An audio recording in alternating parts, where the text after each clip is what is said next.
नमस्कार, मैं मिलन Patel, registered pharmacist, आपका हार्दिक स्वागत करता हूं आपकी अपनी YouTube channel health and medicine Hindi में। आज की वीडियो में मैं आपको साइनसाइटिस के सिम्टम्स यानी कि लक्षणों के बारे में बताऊंगा कि साइनसाइटिस में हमें किस प्रकार के लक्षण दिखाई देते हैं। तो बिना देरी किए आज की वीडियो की शुरुआत करते हैं। देखिए, जब भी साइनस में इन्फेक्शन होता है तो ऐसे में जो साइनस की टिश्यू लाइनिंग्स होती हैं वहाँ पर इन्फ्लामेशन यानी कि सूजन आ जाती है, जिसकी वजह से साइनसाइटिस होता है। इस परिस्थिति को हम कहते हैं साइनसाइटिस। दो प्रकार, एक होता है एक्यूट साइनसाइटिस, एक होता है क्रोनिक साइनसाइटिस। एक्यूट साइनसाइटिस का मतलब है कि ये जो सिम्टम्स होते हैं साइनसाइटिस के, अगर 12 हफ्तों से कम दिखाई देते हैं, 3 महीनों से कम उसका ड्यूरेशन होता है, तो उसे हम कहते हैं एक्यूट। अगर ये जो लक्षण होते हैं 12 हफ्तों से ज़्यादा, 3 महीनों से ज़्यादा दिखाई देते हैं, ड्यूरेशन इतना ज़्यादा हो जाता है, तो उसे हम कहते हैं क्रोनिक। तो आइए वन बाय वन इसके सिम्टम्स के बारे में बात करते हैं। सबसे पहला लक्षण है नजल कंजेशन, मतलब कि नाक बंद हो जाना।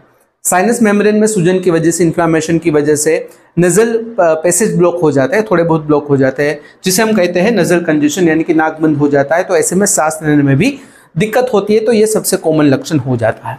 दूसरा होता है फेशियल पेन एंड प्रेशर, मतलब कि चेहरे पर दर्द होता है, चेहरे पर दबाव महसूस होता है। और ये जो दबाव होता है, जो पेन होता है, खास करके फोरहेड, गाल, नाक और आंखों के बीच का जो भाग होता है वहाँ पर ज़्यादा होता है। जब भी साइनसाइटिस की स्थिति में कोई व्यक्ति झुकता है या फिर झुककर काम करते हैं, फिर कोई भी चीज़ उठाने के लिए झुकता है, तो ऐसे में ये जो चेहरे का दर्द होता है, चेहरे पर जो प्रेशर होता है, दबाव होता है, वो ज़्यादा हो जाता है। तीसरा सिम्टम है हेडेक यानी कि सिरदर्द होना।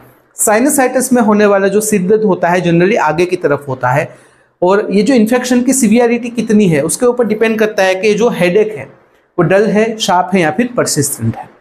नंबर 4, चौथा सिम्टम है नजल डिस्चार्ज। नाक में से म्यूकस निकलता है। ये जो म्यूकस होता है जनरली पीले रंग का या फिर हरे रंग का होता है, जिसका मतलब है कि इन्फेक्शन वहाँ पर मौजूद है। कभी कभार ये जो म्यूकस होता है ड्रिप डाउन होकर गले में चला जाता है, तो फिर कफ के स्वरूप में, बलगम के स्वरूप में बाहर आता है। 5वां सिम्टम है हाइपोस्मिया और एनोस्मिया। हाइपोस्मिया का मतलब है कि आपकी सूंघने की क्षमता कम हो जाना। एनोस्मिया का मतलब है स्वाद फीका हो जाना, स्वाद कम हो जाना या फिर स्वाद चले जाना। जनरली कोल्ड एंड फ्लू में ऐसा देखने को मिलता है कि स्वाद सुगंध चले जाते हैं, तो ऐसा कुछ साइनसाइटिस में भी होता है। ये जो लक्षण होते हैं, या तो सिर्फ कोई एक सिम्टम दिखाई देता है, या एक ही साथ दोनों सिम्टम दिखाई देते हैं, या फिर बारी बारी सिम्टम्स दिखाई देते हैं।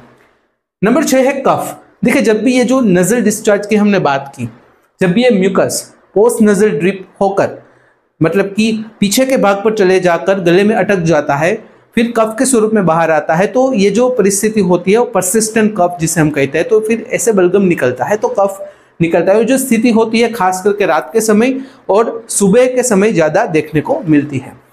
नंबर 7 है फैटिग एंड वीकनेस, मतलब कि थकान महसूस होना, कमजोरी महसूस होना। देखिए, कोई भी संक्रमण हो, कोई भी इन्फेक्शन हो, बैक्टीरियल इन्फेक्शन हो या फिर वायरल इन्फेक्शन हो, जब भी हमारे शरीर में इन्फेक्शन होता है, हमारी इम्यून सिस्टम रिस्पॉन्स करती है, उनके सामने लड़ती है, इम्यून सिस्टम एक्टिव हो जाती है, तो ऐसे में थकान और कमजोरी महसूस होना स्वाभाविक होता है।